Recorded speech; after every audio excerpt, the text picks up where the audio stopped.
Shalom, selamat pagi. Bagaimana kabar kalian hari ini? Semoga kalian tetap sehat dan selalu dalam lindungan Tuhan. Hari ini kita akan belajar materi teks berita pada pembelajaran jarak jauh.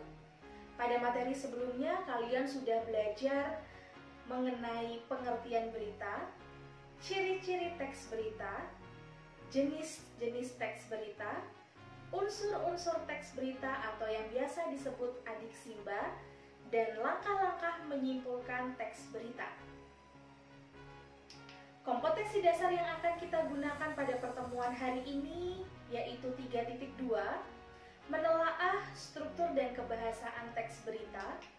4.2, menyajikan data dan informasi dalam bentuk lisan dan tulis dengan memperhatikan struktur, kebahasaan, atau aspek lisan. Struktur teks berita ada 4. Yang pertama, judul berita. Yang kedua, teras berita. Yang ketiga, tubuh berita. Keempat, ekor berita. Struktur berita bisa digambarkan seperti piramid terbalik. Logikanya, dalam struktur bangunan termasuk dalam piramid berada di bagian bawah atau sering disebut sebagai fondasi. Fondasi adalah bagian paling penting. Fondasi menyangga bagian bangunan di atasnya.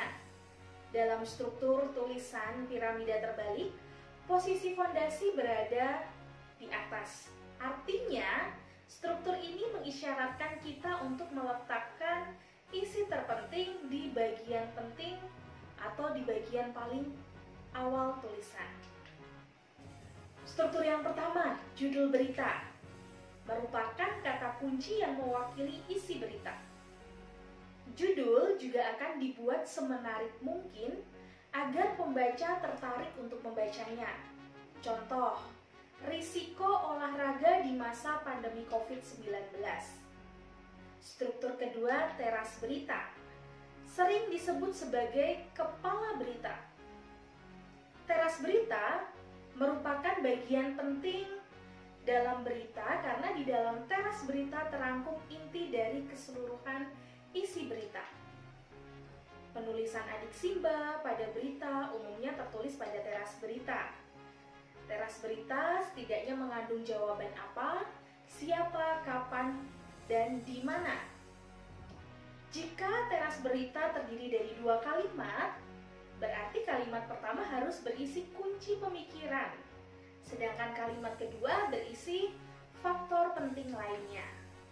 Contoh teras berita, anggota tim komunikasi gugus tugas percepatan penanganan COVID-19, Reisa Broto Asmoro, mengingatkan masyarakat yang telah memulai kebiasaan berolahraga di tengah pandemi COVID-19 dapat memperhatikan tingkat risiko penularan virus corona dari olahraga yang dilakukan. Struktur yang ketiga, tubuh berita, merupakan tempat berita berada. Dalam tubuh beritalah pembaca dapat mengetahui berita yang sesungguhnya. Tubuh berita berisi peristiwa atau kejadian yang dilaporkan. Bahasa yang digunakan di dalam berita juga harus singkat, padat, dan jelas. Jadi, tubuh berita merupakan penjelasan teras berita secara lengkap. Contoh, anak-anak bisa simak di slide berikut.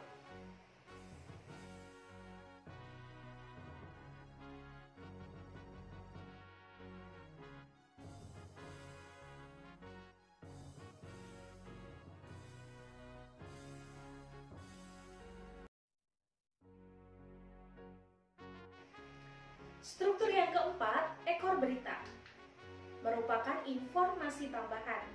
Bagian ini bisa berupa kesimpulan suatu berita, harapan, dan tujuan penulisan teks berita.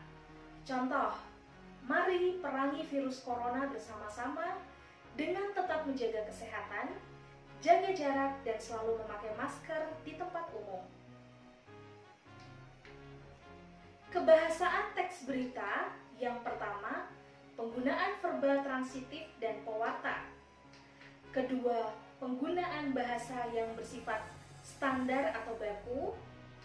Ketiga, penggunaan kalimat langsung. Keempat, penggunaan konjungsi. Penggunaan verba transitif dan pewarta.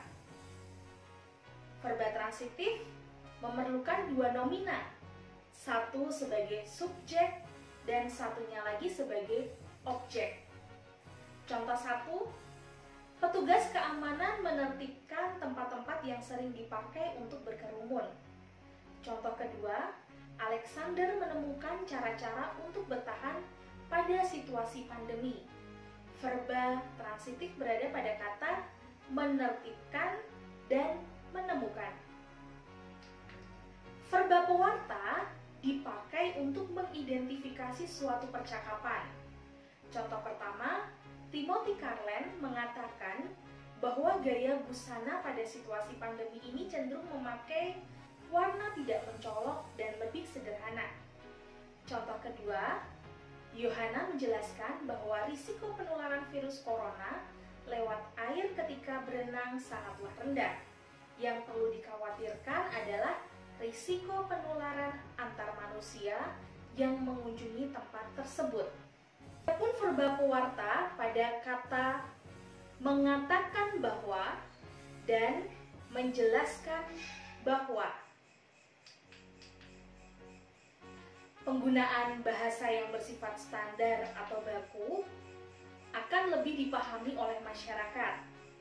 Penggunaan kalimat langsung dalam berita, penggunaan kalimat langsung juga penting diterapkan dalam penulisan berita. Penggunaan kalimat langsung ini terkait dengan pernyataan-pernyataan oleh narasumber berita. Sedangkan penggunaan konjungsi pada teks berita dapat memperjelas maksud berita. Langkah-langkah penyusunan teks berita. Nah, dalam menyusun teks berita, langkah pertama tidak menemukan judul terlebih dahulu, tetapi memilih peristiwa atau terkini. Peristiwa dapat diperoleh dari berbagai sumber seperti pengamatan langsung, wawancara, dan penelitian. Kedua, mengumpulkan informasi yang mendukung. Informasi yang dikumpulkan harus mengandung unsur-unsur berita atau adiksimba. Ketiga, penyusunan berita. Kerangka karangan disusun dengan model piramida terbalik. Keempat, menentukan judul. Judul harus menarik dan mempengaruhi pembaca untuk menuntaskan membaca. Nah, setelah kita mampu untuk membuat teks berita, langkah selanjutnya yaitu mampu menyunting berita. Yang pertama, kebenaran isi. Berita didukung oleh keakuratan fakta berita. Kedua, kelengkapan isi. Berita ditandai kelengkapan unsur-unsur berita atau adiksimba. Ketiga, struktur penyusunan berita. Dimulai dari bagian penting ke bagian yang kurang penting. Keempat, penggunaan bahasa. Terkait dengan penggunaan kalimat efektif, kata baku, ketepatan ejaan, dan tanda baca. Jadi, ketika kamu menyuntik sebuah cerita, kalian harus memperhatikan keempat poin ini. Kebenaran isi, kelengkapan isi, struktur penyusunan berita, dan penggunaan bahasa. Selanjutnya, siswa wajib mengerjakan soal latihan teks berita yang sudah disiapkan. Jangan lupa kumpulkan jawaban kalian ke Google Classroom kalian masing-masing. Dan jangan lupa anak-anak, simaklah video berita yang telah disediakan. Kemudian buatlah berita dengan ketentuan yang telah ada. Perhatikan unsur-unsur teks berita dan struktur teks berita serta kaidah kebahasaan teks berita. Jangan lupa juga buatlah berita seolah-olah kamu sedang membawakan acara berita tersebut. Jangan lupa video berita yang sudah kamu buat, kamu upload ke YouTube, ke Instagram, dan sosial media yang kamu punya. Semoga kalian tetap semangat walaupun melakukan pembelajaran jarak jauh dari rumah. Terima kasih.